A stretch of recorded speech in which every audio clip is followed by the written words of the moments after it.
Hello and welcome to Kings, everybody. And I was rather enjoying the music, so I apologize that you got to listen to me for a few minutes now. May I offer you a warm welcome to this Anglo-Hellenic League Runciman Award ceremony. My name is Simon Tanner. I am the Head of Humanities and Professor of Digital Cultural Heritage, with the Classics Departments as one of those within my remit. I am very proud to be here to represent the college and our appreciation of classics and the Centre for Hellenic Studies, and to introduce this evening's ceremony. The Runciman Award is named after the great Byzantist Stephen Runciman. The Anglo-Hellenic League can rightly be proud for upholding a long tradition of rewarding academic excellence and great writing. We are glad to see the Anglo-Hellenic League in a strong partnership with the King's Centre for Hellenic Studies and our Classics Department, and to see the Runciman Award ceremony return once more to the King's campus.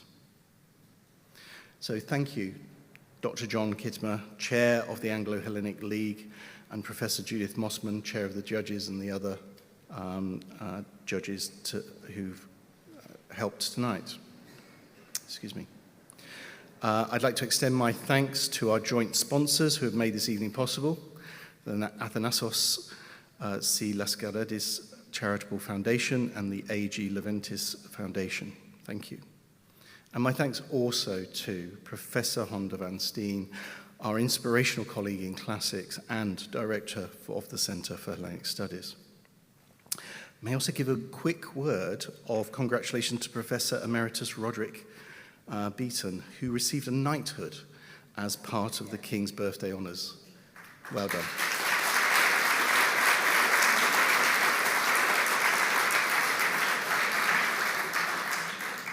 So we're very fortunate to hear tonight's guest lecture about Byzantine Greek music. So I shall pass over to Dr. John Kittmer to speak on behalf of the Council of the League, the sponsors, and to introduce our guest speaker. Thank you.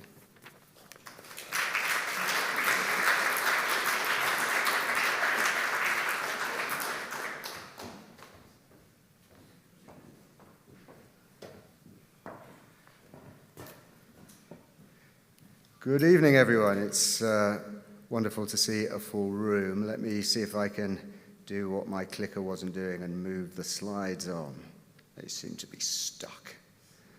So that was Professor Simon Tanner, and here am I. Very good. Let me start by expressing our good wishes for our chief patron, Prince Michael of Kent, His Royal Highness Prince Michael of Kent. The Prince has been our chief patron for many years now. As those of you who are habitués of Runciman Awards know, he likes to attend every year.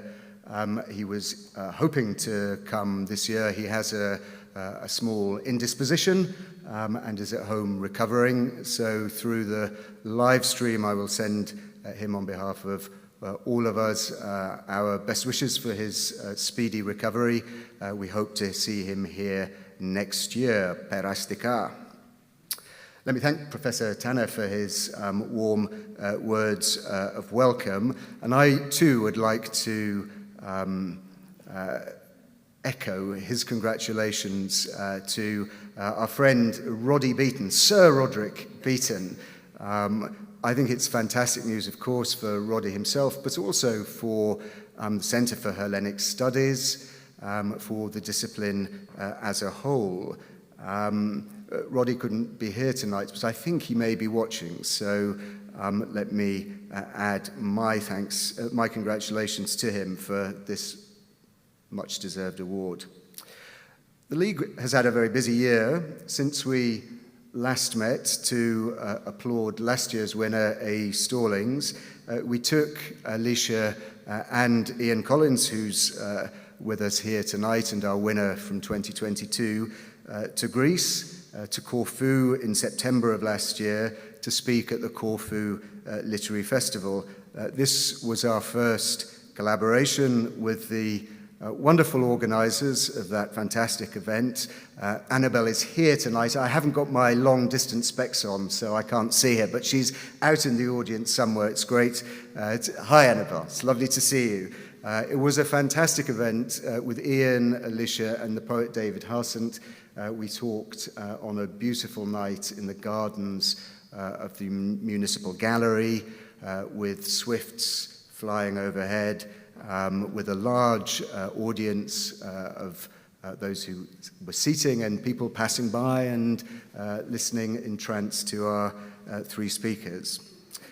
In November, a couple of months later, we looked at the international dimensions of the Lausanne Treaty, 100 years after the exchange of populations. We did that here in this hall. We subsequently had introductions to the work of John Craxton. Ian Collins gave us a fantastic guided tour of the then exhibition at Pallant House Gallery in Chichester.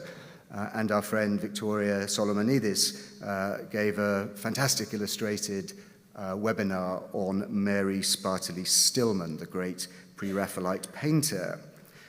Most recently, we commemorated at the Hellenic Centre the bicentenary of the death of Byron. I'd like to thank everyone who has given their time to speak at our events in the last year, to address our members and our supporters, members of the public, and would like to thank everyone who is going to come forward and speak to us in the months ahead. Our next event will take place here in King's tomorrow. We have our annual Katie Lendakis Award ceremony. This is an award to a final year undergraduate at King's who's written a dissertation, an award-winning dissertation on a Greek theme. The winner of this year's award will be present with us. We'll try and get her to say a few words about her fantastic dissertation. And our guest lecturer at the event is Professor M.M. McCabe, who's going to talk to us about Socrates in prison. We do have still have some places available, so if you'd like to join and you haven't signed up, talk to Gonda or me at the end of the evening. The League wouldn't function without our patrons, without our sponsors, without our members. I've already mentioned our chief patron, Prince Michael of Kent. Let me thank our fantastic sponsors. Our sponsors in Athens, the Athanasios C. Laskaridis Charitable Foundation, can't be with us in person tonight, but I know that they're listening. So, Apokardias, let me thank you from our hearts for all you do for the prize and for the League. But present with us tonight are representatives of the A.G. Levendis Foundation. Again, let me thank you hugely for your support, both of our general events program and also for the Runciman. Without the two foundations, we wouldn't be able to do this prize or the other events that we put on. So thank you hugely to you for your support, indeed your continuing support. Finally, let me thank all of our members who are on our membership list, everyone who is on the list, who comes to our events, who supports us, responding to our occasional appeals for money, but particularly, of course, those who have developed disciplined and helpful habits of giving to us annually. It really does help to have members contributing to our upkeep, as it were. We put it to good use. It goes to a combination of events, the programs themselves, the program itself, and also, of course, to our charitable giving. We can only really fulfill our charitable objects if we have money to give to the causes that we were founded to serve. So thank you to everyone who gives. It's really necessary. If you haven't given for a while, please do so. We have a nice new shiny website which enables you to donate online. This is my last appearance at the Runciman Award ceremony as chair of the Council of the League. I will step down from that role on the 31st of December after 6.5 years as the chair. It's been a great privilege to lead this charity through what have been sometimes rather difficult years, through the years of COVID and its long aftermath. I'm delighted that the Council has already decided that my successor, who will take over on the 1st of January, is Professor Kevin Featherston of the LSE, the people across the road. I wish him all the best in this role.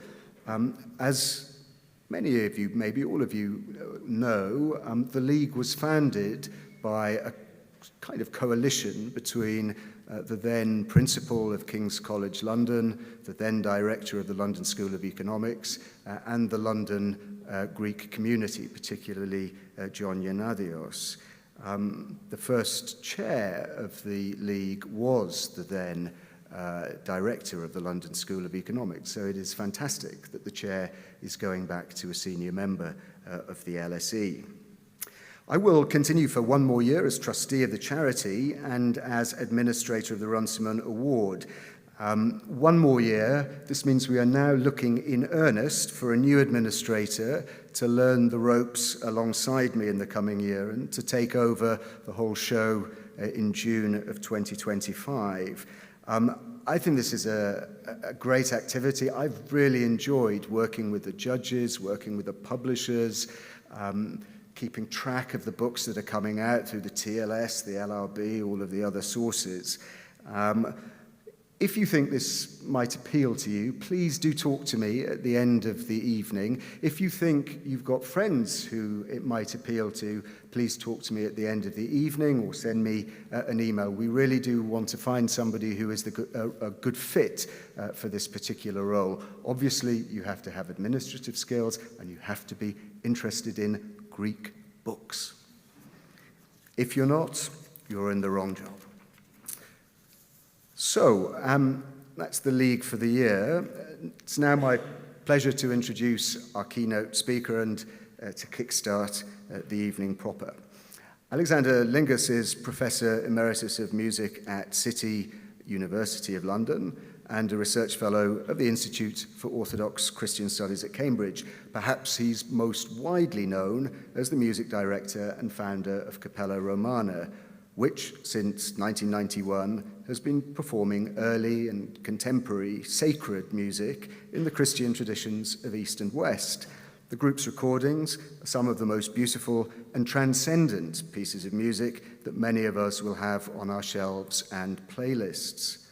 Alex's work reached a truly global audience at last year's coronation of Their Majesties the King and Queen. As the director of the Byzantine Chant Ensemble, which chanted Psalm 72 as the dual sword of offering was given to the king on St. Edward's chair, Alex gave us one of the most spine-tingling moments of that glittering and glorious ceremony. Alex, equally importantly, is a long-standing member and supporter of the League, and it's wonderful to have you here, Alex, with us tonight to talk about recovering the lost voices of Hagia Sophia. The floor is yours.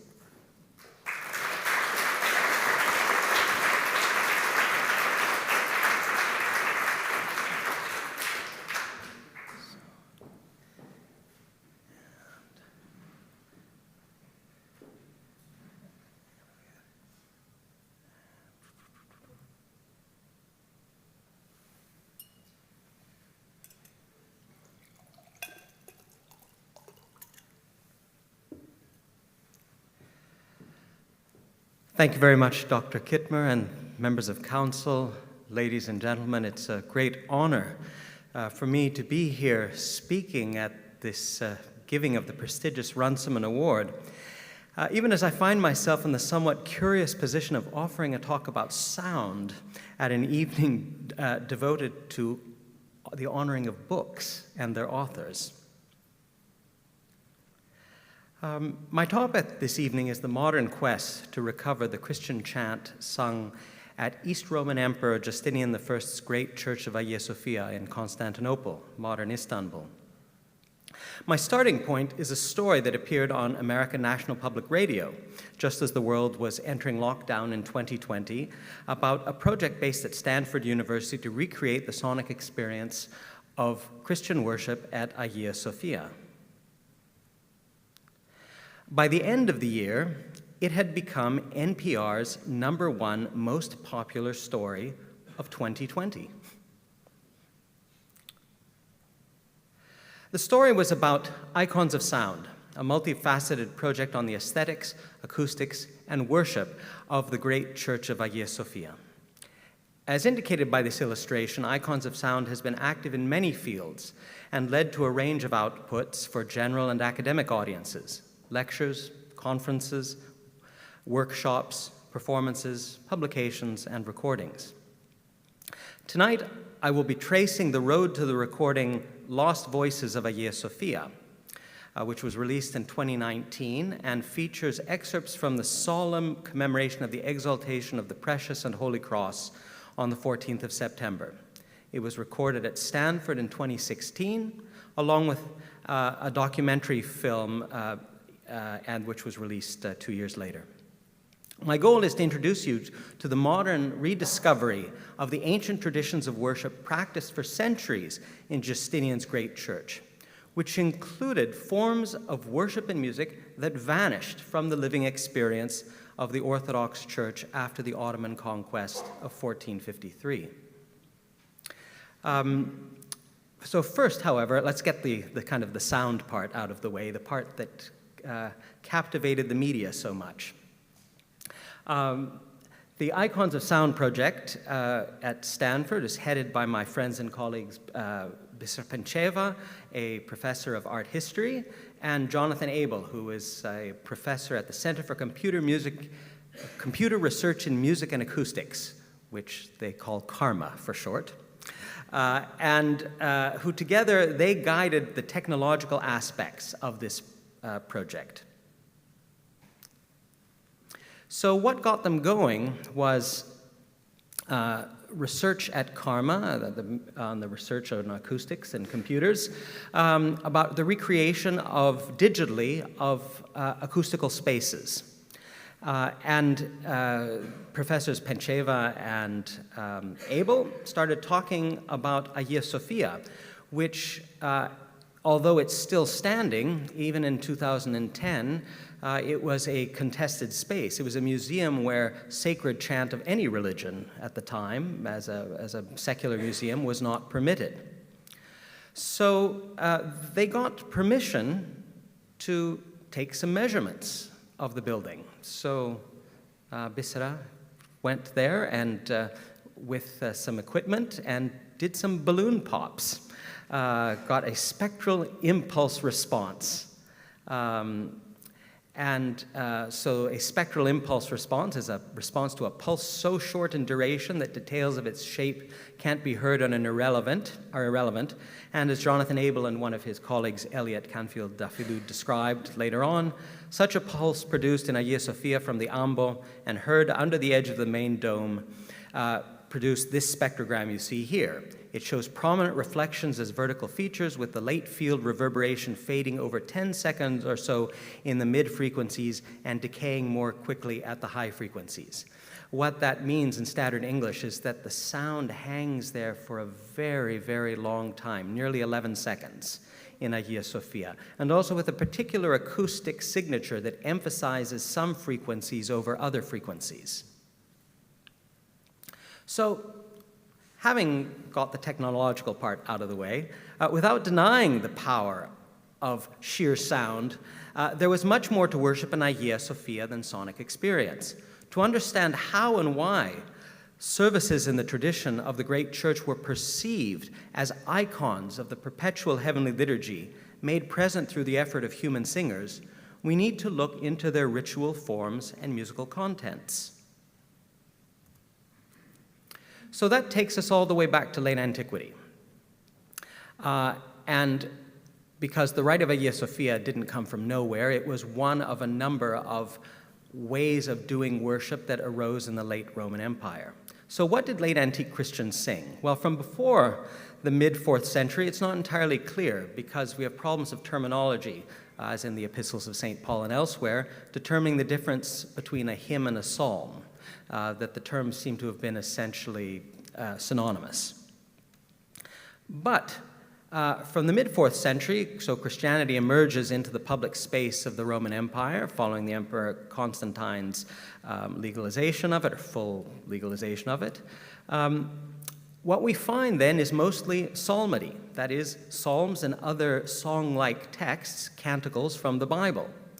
And the reason that this repertory is narrowed down to biblical texts is partially a doctrinal one.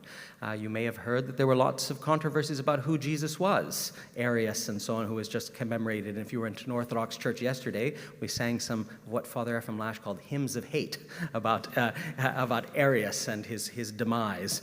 And so we find, for example, though, Canon 59 of the Council of Laodicea from the late 4th century saying, one must not recite privately composed psalms, idioticus psalmus, nor non-canonical books in the church, but only the canonical books of the Old and New Testament.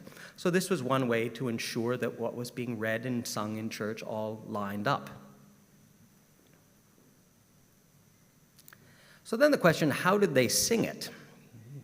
Well, we don't have musical notation from this period, but what we do have is descriptions of the format of worship. And they tended to sing the biblical texts either verse by verse or using patterns of call and response singing, the two most important of which are responsorial psalmody, which is just a simple call and response. A soloist does something, people repeat it back, then the soloist does the next verse, and the people repeat back the refrain. Or antiphonal psalmody, which is two or more groups doing the verses of the text with the addition of one or more refrains. So there's just different permutations of I do something, people repeat back to me, and then I keep doing something. And if you think of the situation in late antiquity, unlike, say, in the Protestant Reformation, where hymnals were propelled by the recent invention of printing, here the way to get people involved was to have refrains, because once you hear something a couple times, you can repeat it. And again, there's no printing press, no books in the modern sense during this period. So why did they sing biblical psalmody? Well, we have many reports from pastors in urban churches. We have fathers out in the desert, ascetics. They all did these psalmody. And we'll just take Constantinople as an example. St. John Chrysostom wrote, "When God saw that the majority of men were slothful and that they approached spiritual reading with reluctance and submitted to the effort involved without pleasure, wishing to make the task more agreeable and to relieve the sense of laboriousness, he mixed melody with prophecy, so that enticed by the rhythm and melody, all might raise sacred hymns to him with great eagerness. For nothing so arouses the soul, gives it wing, sets it free from the earth, releases it from the prison of the body, teaches it to love wisdom and to condemn all things of this life as concordant melody and sacred song composed in rhythm." So reading this quote and others like it by church fathers east and west, Ambrose, Augustine, Basil, we find not only an interest in the doctrinal side of it, okay, yes, it's, that it's melody mixed with prophecy, but that the music itself is important. It changes your soul. It shapes you. And this speaks to the whole world of Pythagorean and Platonic thought about music and the harmony of the spheres, which would be a topic for another lecture, but I'm just telling you that it's out there. So what we then find as the evidence then kind of the dust clears and we get to have more evidence about what early Christians were doing is we find a kind of unity in ritual and linguistic diversity across the late Roman Empire. So we find the formation of regional traditions of worship, which modern scholars call rites, including those of Jerusalem, Rome, Alexandria, Antioch, which then that formed the basis for what was later used at Constantinople, just as John Chrysostom himself was in Antioch before he was poached by the emperor to become Archbishop of Constantinople. Milan, Spain, and Gaul. So we had slightly different ways of doing the same basic things. And if that meant the services of daily prayer, that meant singing biblical texts in various kinds of call and response forms. So now, if you were to walk into a Greek Orthodox church today or any other Orthodox church, you would encounter a form of worship that scholars call the Byzantine rite. And this is the result of medieval syntheses between the traditions of Constantinople and Jerusalem. And it was the first versions of this synthesis were achieved in the late 8th century and were given mostly definitive form. There are still variations, but mostly definitive form by Greek service books printed in Italy from the 16th century onwards. So what we find in the Orthodox churches of today are some things taken from the old rite of Constantinople, that old local rite of Constantinople, which acquired the name of ecclesiastikos. So the three Eucharistic divine liturgies, the Mass or the Lord's Supper, those that are in current use, the liturgies of St. Basil, St. John Chrysostom, and the Presanctified Gifts, are Constantinopolitan. The books of readings that you will hear and their cycles of psalms that are attached to those readings are also Constantinopolitan largely. And in Orthodox churches today use what is essentially a Constantinopolitan calendar, the Synaxarion, subsequently adapted in various ways locally. But the important thing to recognize is that the services that one encounters in Orthodox churches today owe as much from the traditions of Jerusalem as they do to Constantinople. So this whole cycle of daily prayer, orthros, esperinos, matins, vespers, is of Palestinian origin. And it comes from a book called the Orologion, the Book of the Hours. And what is so distinctive about that is that poets started writing hymns that were attached to that way of doing daily prayer, of which about 60,000 of them are in printed collections. So many times we'll hear people speak today about, Byzantine hymnologia, Byzantine hymnology. Well, although the basis of the offices of the services are actually psalms and biblical texts, it's because so many hymns were created to adorn the skeleton provided by those biblical texts that now we you can't see the forest for the trees in some ways in the modern services. So, what were they doing at Hagia Sophia? Well, Hagia Sophia had its own distinct form of daily prayer that is no longer done anywhere. So they had a liturgy of the hours. That's one of the terms modern scholars might use to describe that daily cycle. That was called the Ecclesiastes or Ecclesiastikos. That in the final centuries of the East Roman Empire, it acquired the name of sung office or asmatikia koulouthia. It was used in Constantinople until the Fourth Crusade, and then the Crusaders seemingly destroyed the infrastructure for it. It required a lot of infrastructure. But it continued to be celebrated regularly at the provincial cathedral in Thessaloniki until 1430. So its major components were 2 daily major offices, vespers, lichnikon, and matins, orthros. So those are the services that the common people would attend. Some daily minor offices, short little prayer snacks during the day, midnight, 3rd, 6th, and 9th hours, that consisted of 3 sets of psalms with refrains, essentially, and some prayers. There were some seasonal services, trithekti, which would be done in the afternoons during fast periods like Lent, and panichis, which if you were staying all night between vespers in the evening and orthros, matins in the morning, if everyone's staying around the whole night, they stick in an extra service anyway. That's called panichis, all night. They also had a system of stational liturgy, which is the modern term that scholars use to refer to people going from one church to another. So say you started at Hagia Sophia, and it's a feast of the apostles, and then you do a procession, and you stop in the forum, and then you end up at the Church of the Holy Apostles, which is no longer extant, and then the patriarch celebrates the liturgy at the Church of the Apostles. So there was an elaborate network uniting all the public churches of the city and the major civic sites. And also there was a sophisticated local form of hymnody used mainly between services when people were sitting around all night, and that's the kontakion, which is that referring to the full hymns of many stanzas by St. Romanos the Melodist and others. So who performed this?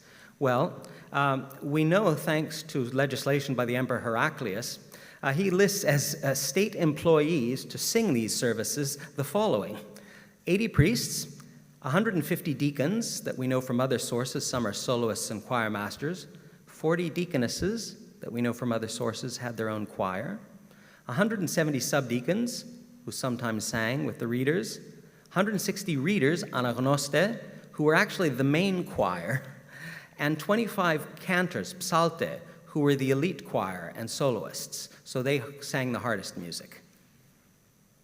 And we also have witnesses in other sources to a boys' choir from the imperial orphanage, the Orphanotropion. We have male and female monastic choirs, the Askitirie, who took part sometimes, and the congregation still was singing refrains. So this form of worship, as I said, more or less gets wiped out in Constantinople by the Fourth Crusade. But it continues in Thessaloniki. Now, the reasons for this are not only because of infrastructure, but it's because the Rite of Jerusalem had been introduced, among other places, at the court of the emperors, and the hymns that were produced for it were very, very popular. Just think of some of the names, if you know any of these names: Andrew of Crete, John of Damascus, Cosmas of Jerusalem. Those are some of the leading composers from the tradition of Jerusalem. Big names in the world of Orthodox theology and poetry. And so their music made the Rite of Jerusalem more popular. So when it gets picked up in Constantinople, first it seems in certain churches, monastic churches, perhaps the court of the emperors. Then we get other names of people writing music in those Palestinian genres: Theodore the Studite, Cassia, the Emperor Leo the Wise. So by the time we get to Thessaloniki, and we find its Archbishop Simeon of Thessaloniki as trying to hold on, as his cathedral is the last place to celebrate this form of worship. And he writes the following about it: "I beseech you," he's writing to his clergy, "that this ecclesiastic order be maintained forever, and that the tradition of the fathers remain among you as a kind of divine spark. Because we wish this to be observed and maintained always, we have added canons to it." Canons are hymns from the tradition of Jerusalem, "as sweetening and seasoning, lest some person make claims without knowledge of the order, being lukewarm and slothful, and finding excuses for moving to abolish it, on the pretext that we do not hear the usual canons which everyone sings. So now these have been added, and for the careful and zealous, it has become better ordered and more pleasant than the services celebrated in the monasteries." So he's fighting a rearguard action at this stage. It seems even though this marvelous rite created for Hagia Sophia was just not actually all that popular, even though it was created to be popular in late antiquity. So after, Simeon describes this in a commentary on one of several that he wrote on the services of the Orthodox Church. And essentially it's this commentary that remains the sole witness in wide circulation, because it gets into print as a kind of textbook for priests after the fall of Constantinople. So it's really been a modern process that scholarship has undertaken to recover these forms of worship, the texts and rubrics first, but then later the music of this form of worship that was the mainstay of daily prayer at Hagia Sophia, Constantinople for centuries. So the work starts off with people that we call liturgists or liturgiologists, people like Alexei Dmitrievsky in the late Russian Empire, continued by people like the fathers at the Pontifical Oriental Institute in Rome, Juan Mateos here, who began to study and publish the sources of this old form of worship that nobody uses anymore. And by the last quarter of the 20th century, enough scholarship had been done and work had progressed enough for it to be possible to put these pieces together. So Professor Ioannis Foundoulis of the University of Thessaloniki put together practical editions for use as instructive purposes in the university chapel of two of the short services of the old rite of Hagia Sophia: Trithekti, that Lenten afternoon service, and Panichis, They both are about sort of 30-minute, 35-minute services, great for teaching purposes. Great, so you've put together these services, the text, you can do that now. So how do you sing them? What do you do? Option one is to compose new music following the received traditions of Byzantine chanting.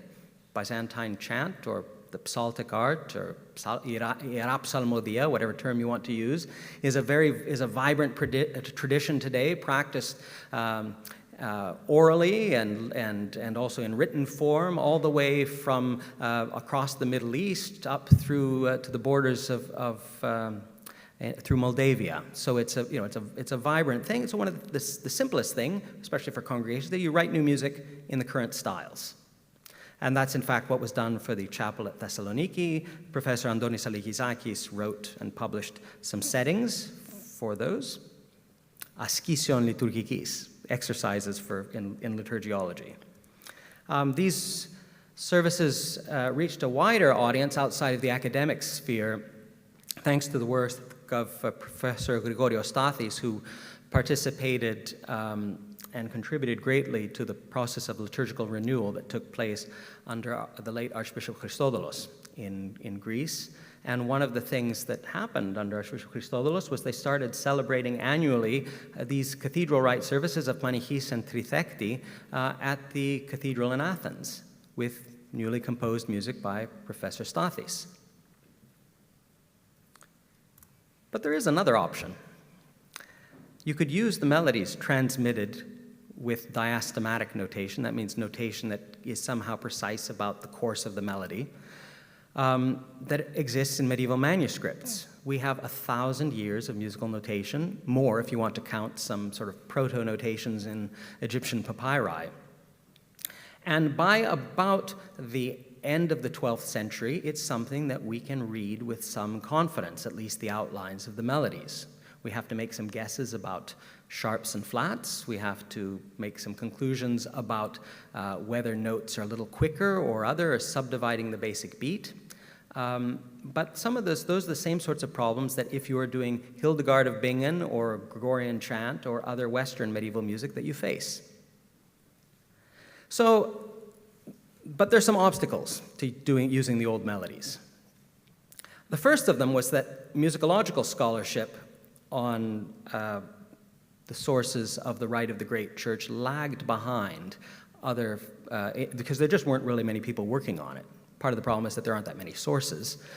But so the first detailed report of the music of the old rite of Hagia Sophia was part of a paper read in 1954 at Dumbarton Oaks by Professor Oliver Strunk, and then published in Dumbarton Oaks papers.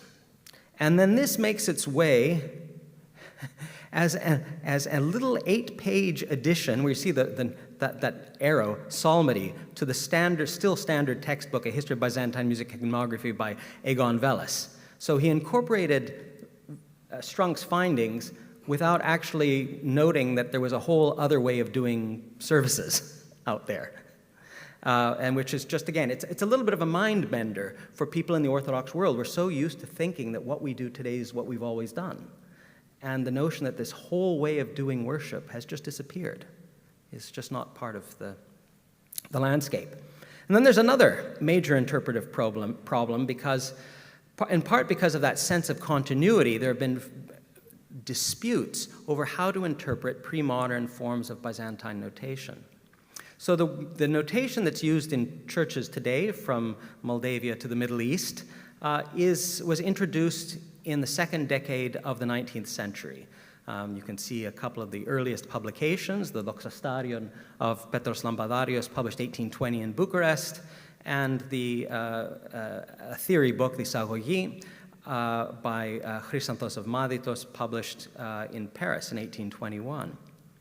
And essentially, they came up with a new notation that supplied some of those details that the old notation lacked.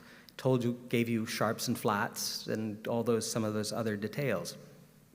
And so when one of the first jobs they had to do then was to take the older repertories and put them into the new notation. And they did it in different ways, though. So there are kind of two basic approaches that were used in this notational reform. So, back one there. So on the left there you see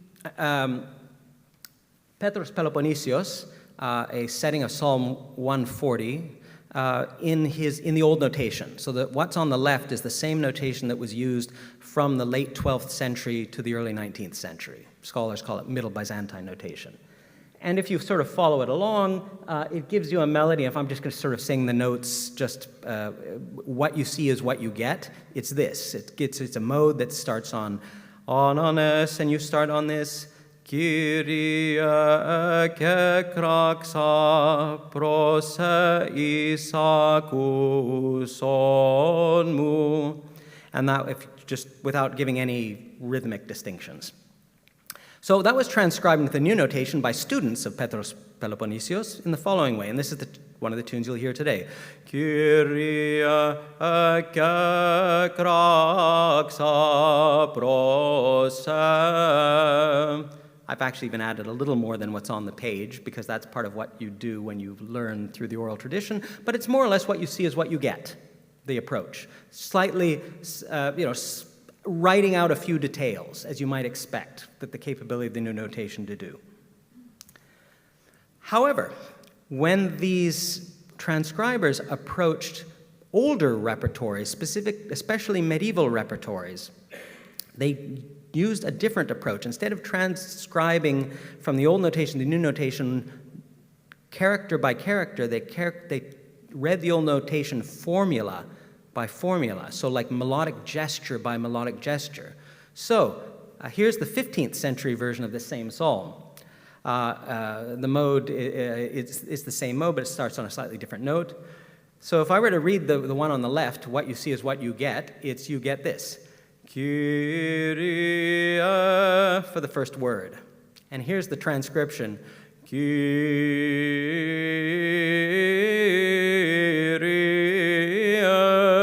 Kyrie.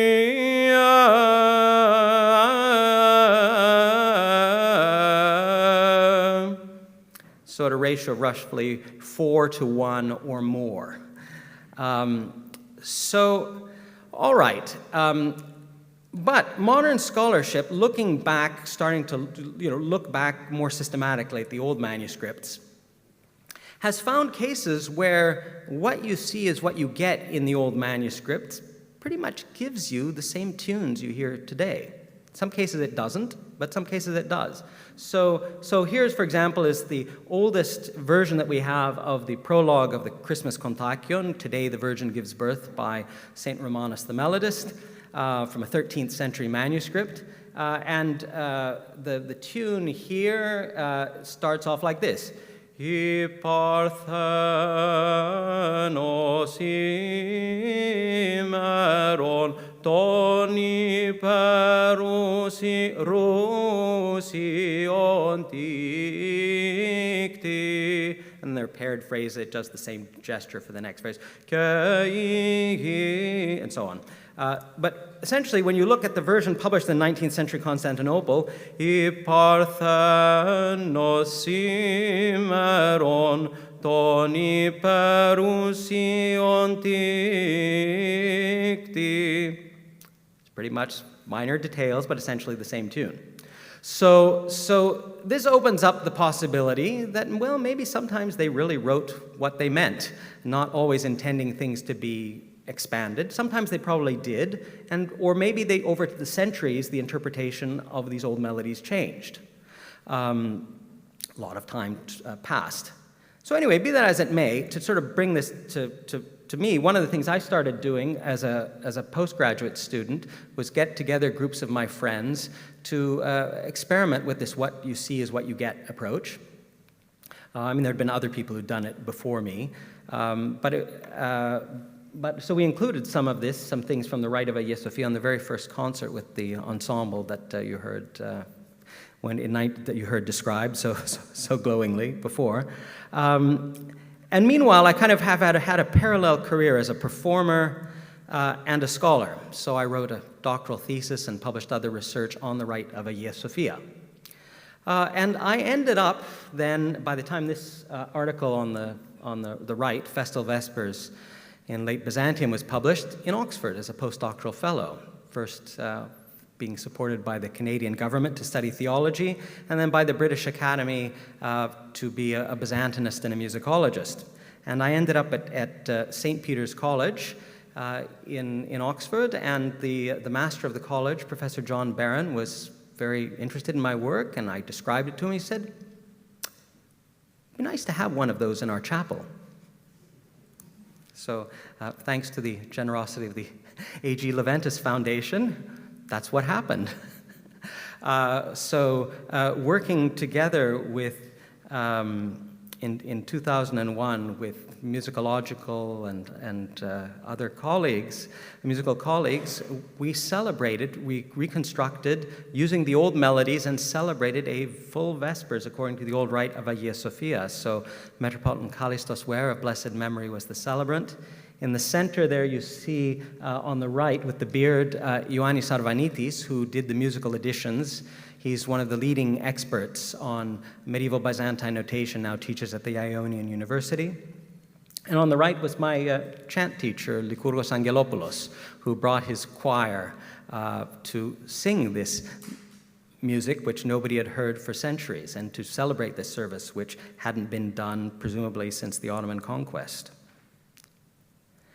And it's sort of a strange service if you're used to modern Orthodox services, because there's hardly anything in the way of hymns. No Phos Ilaron, no gladsome light. Instead, psalms and refrains.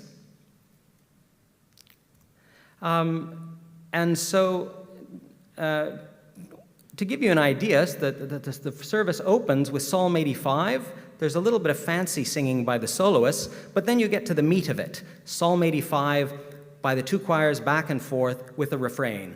Klinon Kyrie dousu ke pakuson mu. And the refrain, glory to you, O God. Doxa si o Theos, o tiptochos ke penis imi ego. Doxa si o Theos, phila. And it's very hymnotic. Just imagine doing that for the next 8 minutes. Just verse, refrain, verse, refrain, the two choirs going back and forth, people perhaps singing along with the refrains.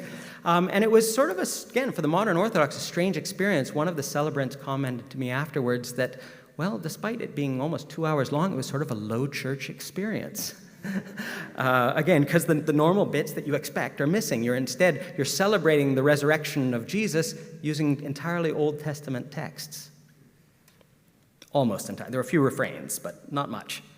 So anyway, through the years, I then continued to do bits and pieces of the Rite of Hagia Sophia with my ensemble.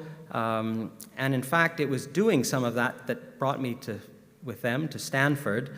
And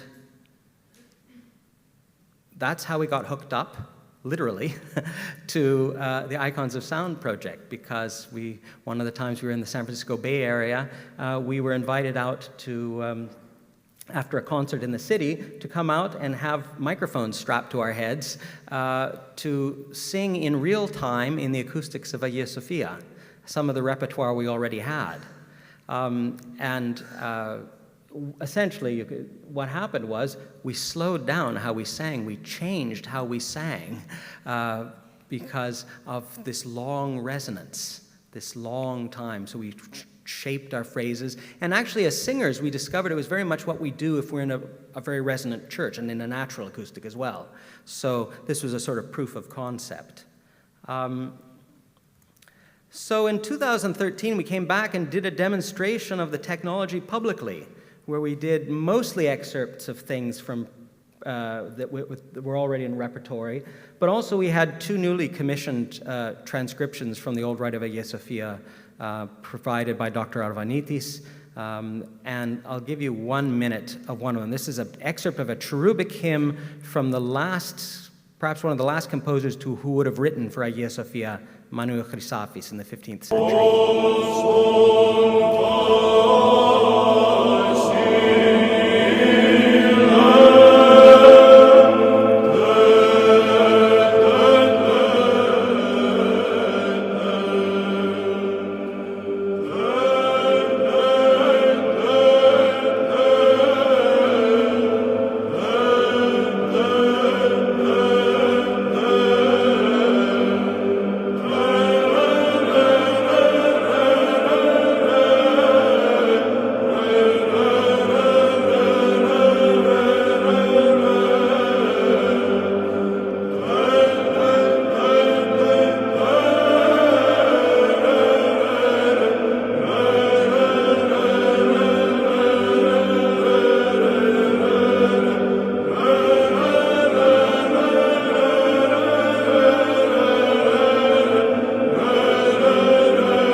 reactions from people who had no connection to this music were astonishing, from the critic of the San Francisco Classical Voice to the skeptical or to those allergic to computer-simulated environments.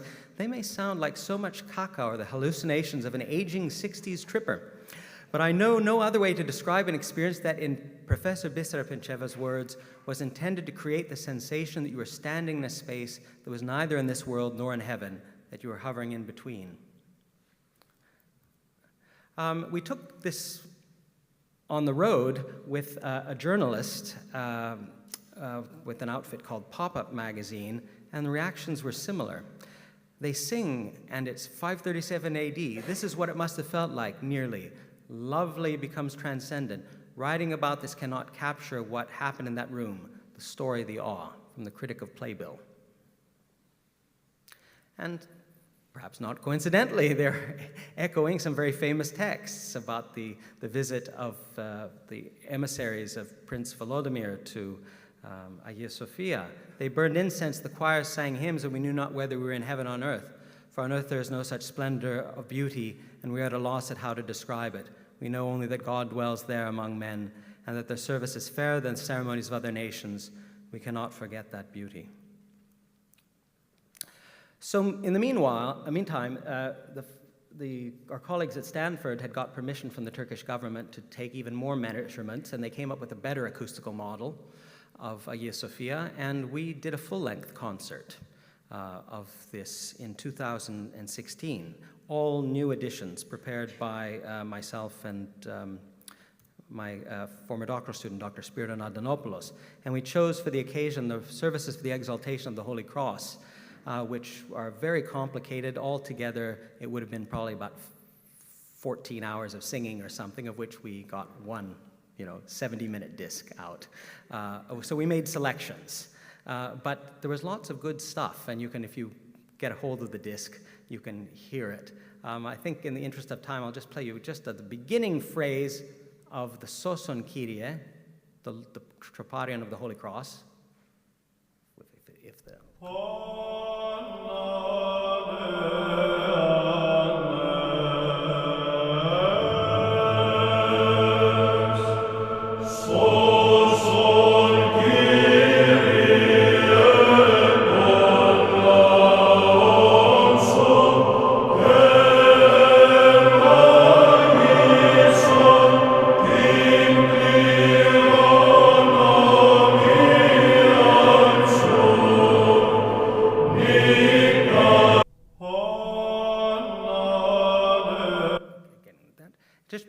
And then we did actually two settings. Whoops.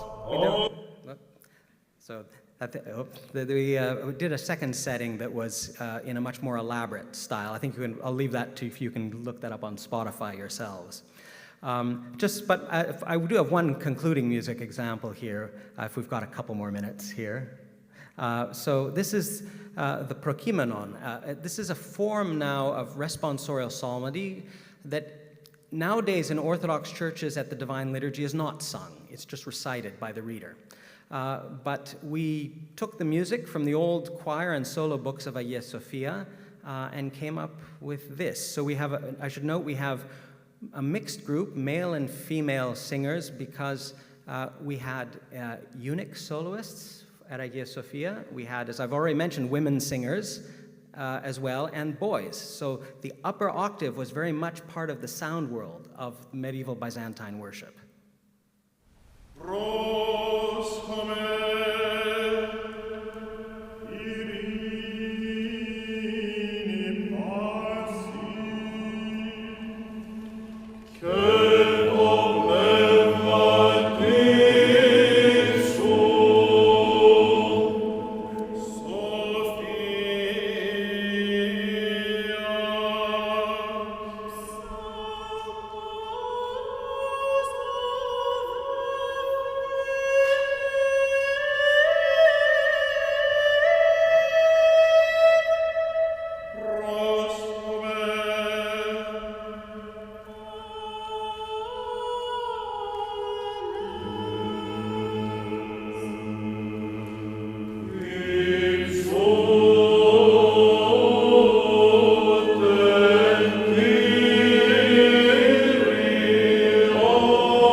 second verse by the soloist. So, if you would like to know more about the Icons of Sound project and the modern recovery of medieval Christian worship of Hagia Sophia, I would invite you to explore the website of the Icons of Sound project at Stanford, where you will find a documentary about the project, additional short videos, scholarly articles, with extensive bibliography. The recording Lost Voices of Hagia Sophia is freely accessible via all the usual streaming services, but you will need either an Apple Immersive Audio subscription or a copy of the Blu-ray disc if you would like to hear the surround sound version that we mixed at Skywalker Ranch.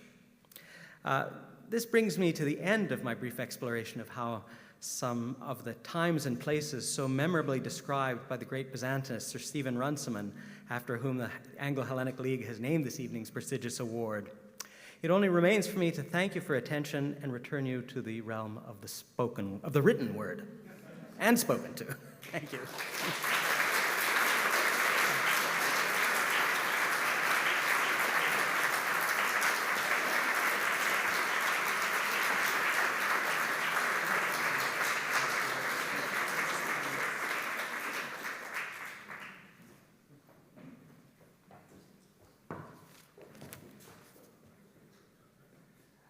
Alex, thank you. That was absolutely fantastic. When I invited Alex to speak, I said to him, I'd quite like you to sing as well.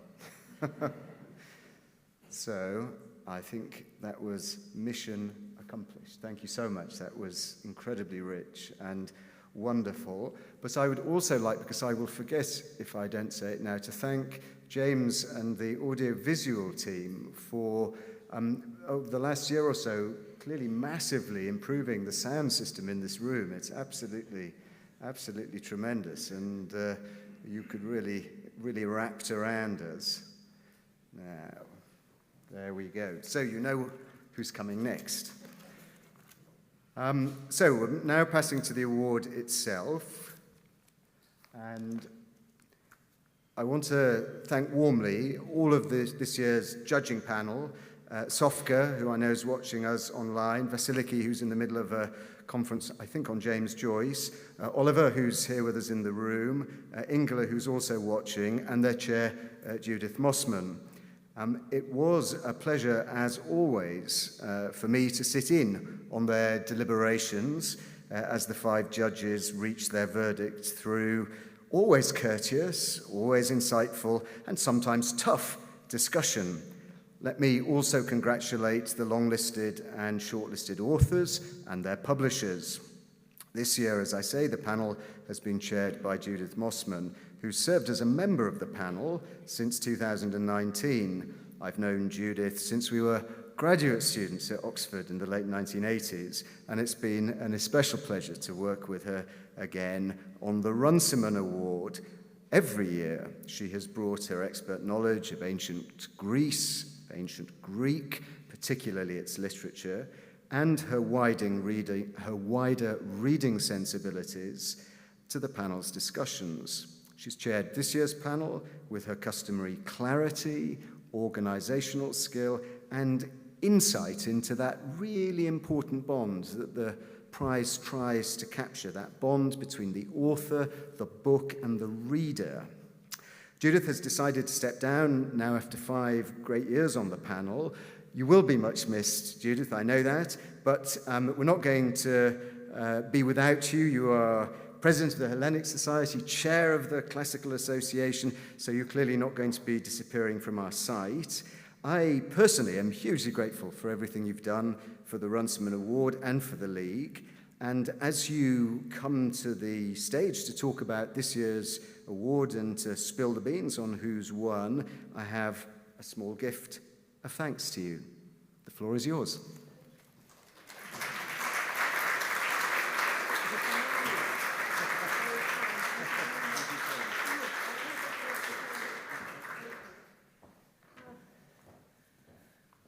Well, thank you very much indeed, John, and may I say that you make it easy to chair the panel because you organise everything so wonderfully and you never forget anything. So thank you so much, and you give extremely good advice too.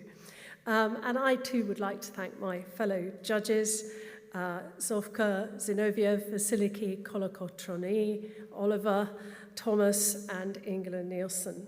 We had a great deal of fun, and I think we can say that we proved that the art of civilized debate has not yet passed away. This was one of our most diverse shortlists in terms of genre, and one of the most wide-ranging in terms of time and space. All 7 of the books were extremely meritorious and gave us great pleasure to read. Finding the winner was a difficult task because the field was so strong. So I'll say a few words about each of the shortlisted books in strictly alphabetical order. First, Emily A. Austin's Living for Pleasure, an Epicurean Guide to Life. This is a marvellous book, humorous, lucid, scholarly, and full of insight. Its small size, it fits neatly in a handbag, for example, makes it a real vade-mecum. Another really attractive feature of it is the glimpse we get of the author herself, benefiting as she goes about her daily business from an Epicurean approach to life. This personal touch is part of a great tradition in ancient philosophy and makes for a compelling read.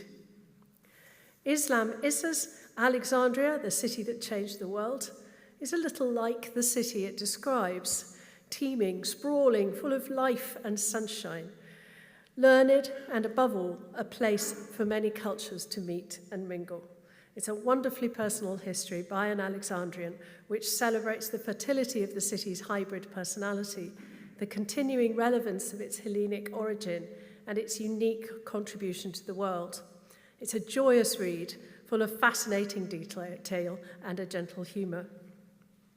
Adam Nicholson's How to Be, Life Lessons from the Early Greeks, is another book where the author's personal voice enormously enriches the reader's experience. Nicholson provides a rich and heady mixture of travel, philosophy, and literature from around the Mediterranean, beautifully written and illustrated, and with a wealth of insight. Less didactic than the title might suggest, it celebrates the thought, song, and landscape of the early Greeks and their persistence to our own day. The first of our 2 shortlisted poetry books is The Grid by Eli Payne Mandel, a fascinating poetic account of Alice Kober's meticulous efforts to work towards a decipherment of Linear B, and the very real contribution she made to the eventual success of that project. It's written and presented in a way which represents her and her work both verbally and visually, and the book includes other poetic refractions of antiquity which emphasize the links between the present, our present, as well as Kober's, and the Greek past. It's highly unusual and a captivating read. Peter Sarris's monumental biography of Justinian is next up. This is a learned and at the same time accessible biography of an intensely contested and paradoxical figure who is still extremely influential today through the persistence of his law code, a potentially difficult aspect of his life to which Sarris gives full weight. The problems of dealing with contradictory and partial sources are confronted and resolved with magisterial aplomb in this comprehensive and lucid account. Our second poetry book, Greekling by Kostia Tsoulakis, is a celebration of gay identity in a Greek context, often through a prism of ancient culture, sometimes itself filtered through later influences such as Cavafy, or through artifacts and monuments from the ancient world and later, from the Parthenon to the West Norwood Cemetery. There is a great range of styles and moods. The poems are finely crafted by a Greek who writes with astonishing mastery in English. The collection clearly marks the emergence of a powerful new poetic voice. Last, but very definitely not least, is Emily Wilson's acclaimed translation of the Iliad, following on the huge success of her Odyssey. Reviewers have hailed this as a definitive translation of the poem for our time, a bravura feat, a verse translation for the masses which brings the poem into the now. Translation is a vitally important art for our discipline, And to make such a success of a verse translation in our prosaic present is a huge achievement. So, as these remarks make clear, we had a difficult task indeed to pick a winner, an embarrassment of riches. Even so, we had to do it. And in these difficult and fractured times, it seemed to us that a book which demonstrates how Greek culture can draw different peoples together and remain key to multiple cultural identities over many centuries, overriding, if you will, differences of faith and origin and forming a magnificently blended society, such a book is of real importance. A book that can do all this without lecturing and with humour and an understanding of imperfection is a book which deserves the prize. In the end, then, after much very courteous debate, we have awarded the Runciman Prize for 2024 to Islam Issa for Alexandria.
Thank you, distinguished guests, my special guests, those viewing online.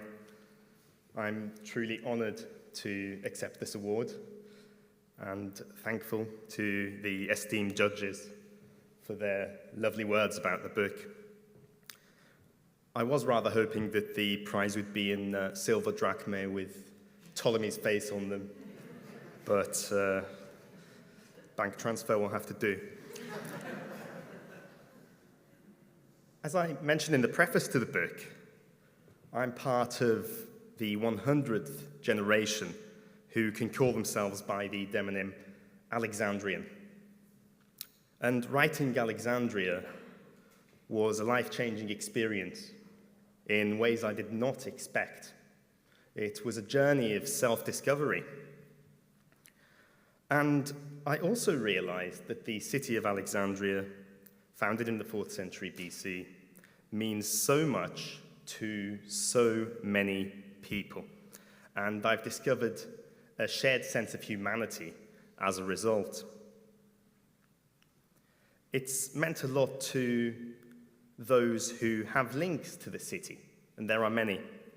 And it's meant a lot to those for whom Alexandria remains a part of the imagination.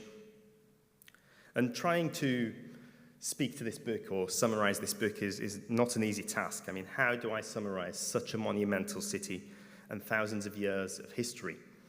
In fact, I sometimes wonder how I managed to do it in 400 odd pages. So instead, here are some reflections briefly on that journey and why Alexandria means so much to so many. In the acknowledgements, I'll start with the acknowledgements. I mention Ancestor the Great, not Alexander the Great, Ancestor the Great. That first ancestor who ventured to Alexandria. I wanted to find out who that was. I feel like I owe them a lot. And I'm sorry to report I ultimately failed in finding Ancestor the Great. It's harder to access some aspects of archives, for example, in Egypt. Family history tends to be oral history.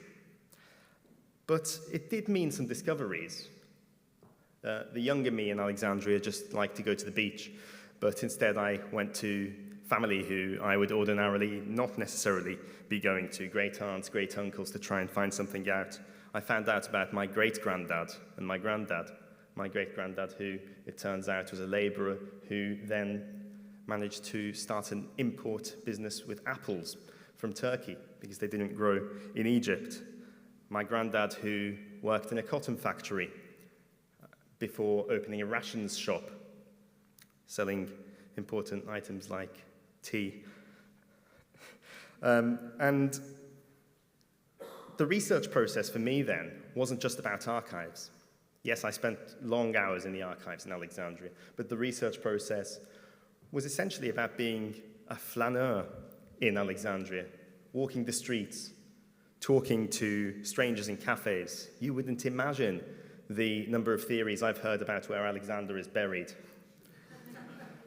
And it helped me realize that the protagonists of this book are not just Aristotle, for example, whom I frame as the godfather of the city, the intellectual city at least. Not just Alexander, not just Cleopatra, Napoleon, Admiral Nelson, even Nasser, who incidentally, his father was my great-granddad's postman. The heroes are also the ordinary people, the ones whose history is not always mentioned. My ancestors and many, many more like them. And it gave me joy to see how everyone in the city has a story to tell about their ancestry, about their neighbors. My father's local patisserie when he was growing up, where he'd order his bougatsa, and the Greek owner would reply in perfect Alexandrian Arabic. And why wouldn't he? They were all Alexandrian. And as I reflected on this book, I actually thought to myself, winning an award related to Greek culture is especially brilliant for me. It's something I aspired to. Greek culture, Jewish culture were two aspects about which I learned a great deal and which are so essential to the city of Alexandria. It's a wonderful tribute in that sense to receive this award, because to me, Alexandria represents an awe-inspiring Hellenistic achievement that in some ways transcends traditional notions of Hellenism. To put into perspective the age of the city, Alexander arrives halfway between us and the Great Pyramids of Giza. They'd already been standing there for some 2,200 years. So Egypt was already a powerhouse. And this might sound strange, but the first thing that shows the level of Hellenistic achievement with Alexandria is, ironically, that it's in Egypt. Egypt was already a place renowned for its knowledge, architecture, grain, and so on. And second, that Hellenistic culture is integral to its founding. Legend has it that Homer is the person who introduced Alexander to the city to the location through mentioning Pharos, the island of Pharos, an island there lies where loud the billows roar. Pharos, they call it, on the Egyptian shore. And Plutarch writes that Alexander immediately went to this location. It's a location where, legend had it, that Helen of Troy had already visited. Alexander had the advantage that this spot of land, this island which he connected to the fishing villages through a causeway, was already in the Greek consciousness. And it was called Alexandria by Egypt, not in Egypt. Myth and legend are important to Alexandria.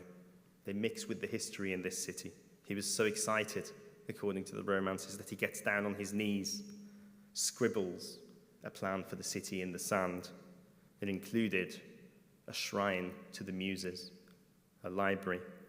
The founding myths are still a part of Alexandrian culture.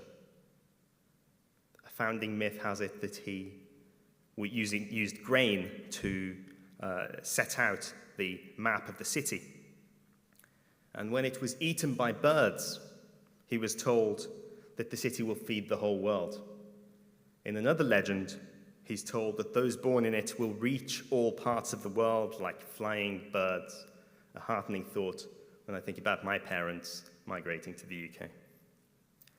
He's excitable, Alexander, and he runs off to find out if he's divine, as you do, and never sees the buildings go up. But Ptolemy, his friend, is the one who really creates the city.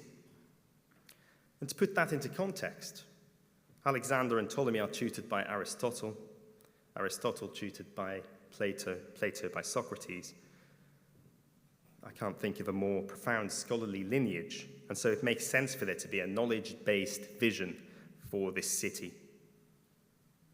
Alexander remains a part of the city, whether that's the statues on the roundabouts, the cafe I walked into that had a picture of him blowing a bubble gum, the stories by the early Jews, poetry about him by the early Muslims,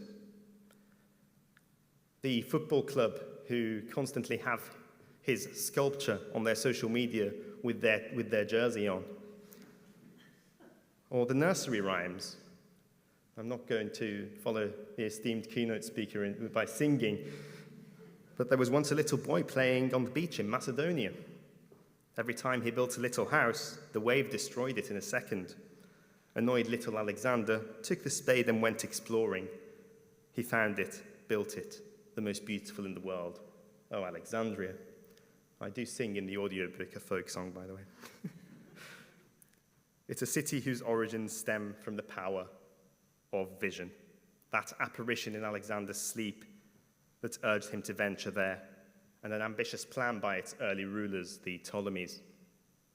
These founding fathers gambled on two radical ideas: that gathering a diverse set of people from all around the region and enabling them to live in relative harmony would make a trading capital, and that gathering and generating the knowledge in the city would give it soft power. On the first of these, and the second, they didn't choose, as might have been expected, to Hellenize, but to harmonize, an internationalized Hellenism, proven perhaps by Serapis, the god that the Ptolemies pushed, who is an amalgamation of Greek and Egyptian gods, demonstrated by the diverse library stock.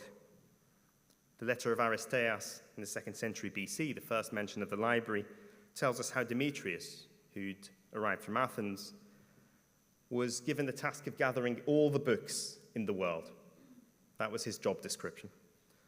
An idealistic ambition, an idealistic project, and they went to great measures to make sure that nothing stood in the way. If a ship docked into Alexandria, it would be searched not for contraband, but for books. The book would be taken to the library, where it would be copied, and the copy went back to its owner. They wrote to different leaders around the world to borrow their books, paid huge deposits. For example, the original Greek tragedians. Once or twice, they didn't return the books and didn't care about the deposit. As the diplomats here will know, it was often about whether the book was more valuable than that particular foreign relation. In the museum, adjacent to the library, they rejuvenated ideas and welcomed them, largely because it was a dynasty, not a democracy where you could be voted out for being impious. And that's why they introduced new ideas, championed new ideas. It's where we get real surges in heliocentrism, Neoplatonism, women studying medicine. And the Hellenistic age, in a way, finishes, but it never fades. Not just in the imagination. It remains present. Even in the 19th century, Muhammad Ali Pasha rejuvenates the city with a similar vision in some ways to Alexander in terms of diversifying the population, founding the cotton exchange. And where's he born? But Kavala in Greece. At that time, half the city became of European origin. It's the reason why, to my parents and grandparents, the idea of being Alexandrian is not limited to one race or faith. Yes, it's had its upheavals, from organized religion looking down on paganism to temples turning to churches, turning to mosques. Places of worship are often on prime spots. But it's also why Alexandria is the kind of city where people pray at a mosque still named the Mosque of St. Athanasius. It's the city where, on the Prophet Daniel Street, a church, a synagogue, and a mosque stand side by side majestically. And that vision of Alexandria, right into the 20th century, is also why I receive correspondences on an almost daily basis from people associated with the city.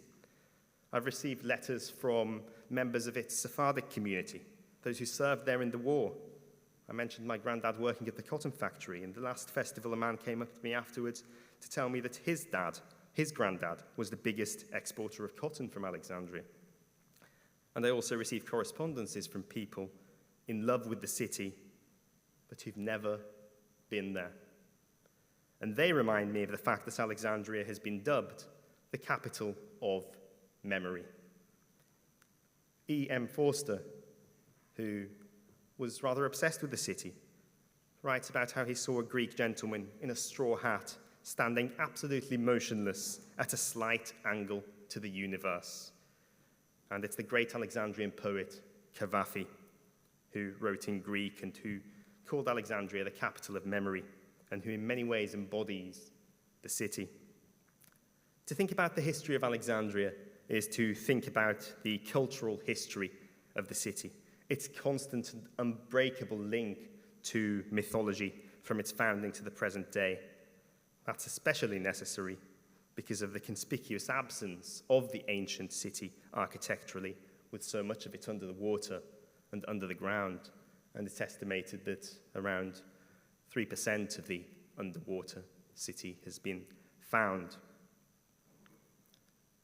Underground, where many cemeteries lie, it's also the city where the cemeteries have Catholics and Protestants and Orthodox and Coptic and Franciscans and Sunnis and Sufis and Jews and my aunties all in the same place.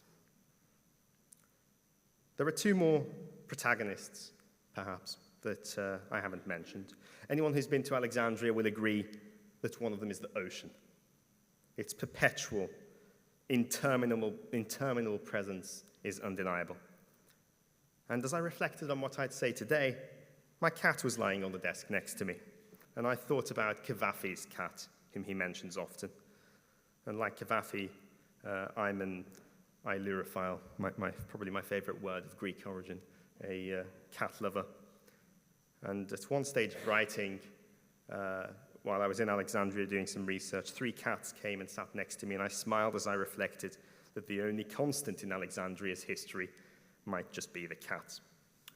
It's for that reason that Charlotte, my editor, will remember sending me the front cover design, and I said, it's great, it's just missing one thing, a tiny little cat. So if you pick up the copy of the book, you can find the tiny little cat. To finish this reflection, I would say that today, Alexandria, its library, like aspects of ancient Egypt, ancient Greece, has a kind of nonchalant, universal ownership and importance. We all relate to the idea of ambition, gathering knowledge, looking up to knowledge, integration through knowledge, that we can respect the best works. They created the canons there, didn't they? The idea of classics, they collated them, but they also amended them and questioned them. They invented new technologies to bring the world into modernity. And we can all relate to the idea of being upset or confused when when knowledge is destroyed or when something is dubbed heretical. And they sought to answer the biggest questions about what it means to be human. A precursor, I would say, to the daring movements of the European Renaissance, the Enlightenment, the Industrial Revolutions, the Islamic Golden Age. So each one of us owes something to Alexandria. And dare I say that regardless of who Ancestor the Great is for me or for you, whether we realize it or not, maybe we all feel a little bit Alexandrian. Thank you again.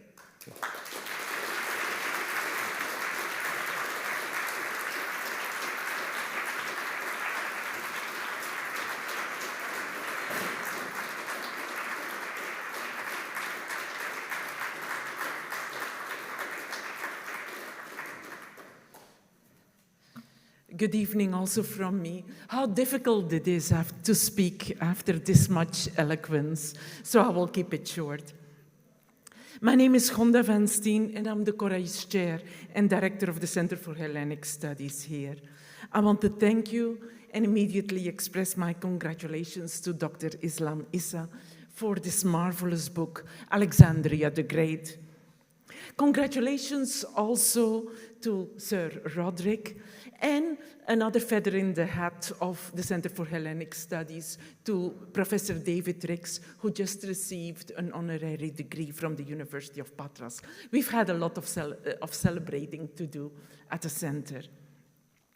Of course, a warm thank you to our donors, the Levendis and the Lascaridis Foundation.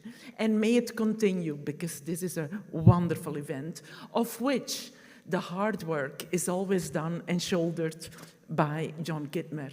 What he puts into it, what Dr. John Kittmer puts into it, is unseen, but is always there. And I'm very honored that we are in a partnership with him, and may that continue too. Of course, a warm thank you to the jury members who did the hard work of selecting the book, and to you, Judith Mossman, for giving this wonderful introduction. And to our audience members here and online, thank you for being with us, and join us again next year. I'm so happy to see a book on Alexandria winning a prize, and I can't wait to read it. And I'm actually very happy it doesn't fit in a purse, but it does fit in a suitcase. I was actually recently in Alexandria, so my joy is even greater. I was there for the opening of Cavafy's flat on formerly Rue Lepsius, now Cavafy Street. And it was a moment, it was only a weekend, but certainly my first introduction to Alexandria. And what stood out for me is that the city is also incredibly theatrical. It is built as a theater, as an amphitheater watching the sea. It's a city at a slight angle to the universe, I would say. Not exactly original here, but... I was, of course, on the lookout for the Greco-Roman Museum, the Catacombs, which is the historic necropolis, and the library, which is still one of the sought-after places in Alexandria. It was spectacular to see the modern Library of Alexandria divided over 11 floors, rising up and full of people studying books from all over the world. I checked out the Greek collection, and it's pretty substantial. So everything that Dr. Islam Issa has been saying, it checks out. Going back to Cavafy for a moment, of course we visited his grave, and cemeteries in Alexandria are almost a district by themselves, precisely because they're so multicultural. But we also checked out the Hotel Metropole, because he had his office working for the irrigation department now, in a hotel. So he saw a world go by for whatever people need to be in a hotel, one of the prime hotels, while he kind of was at his desk and finding his work pretty boring, but he had a front row seat in a hotel where people from all over the world came by with a look on the harbor that also brought in people from all over the world. His poetry, Alexandria itself, makes you feel as if you can touch the past and the present at the same time. I'm also very eager to read how Dr. Islam Issa envisions the future of this spectacular city. Ever since it began as a fishing village, Rakotis, and Alexander saw something in it. It is the most famous Iskandaria, after all.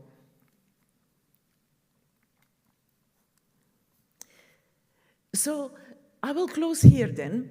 A wonderful reception will follow, again generously sponsored, but I want to invite you, if you want to learn more about the Anglo-Hellenic League, which is a voluntary and membership organization, or about the Center for Hellenic Studies, please give us a chance to talk to you, inspire you, invite you to more events, join our mailing list, pick up a copy of the newsletter, and keep coming back for more good books and more wonderful presentations. Thank you.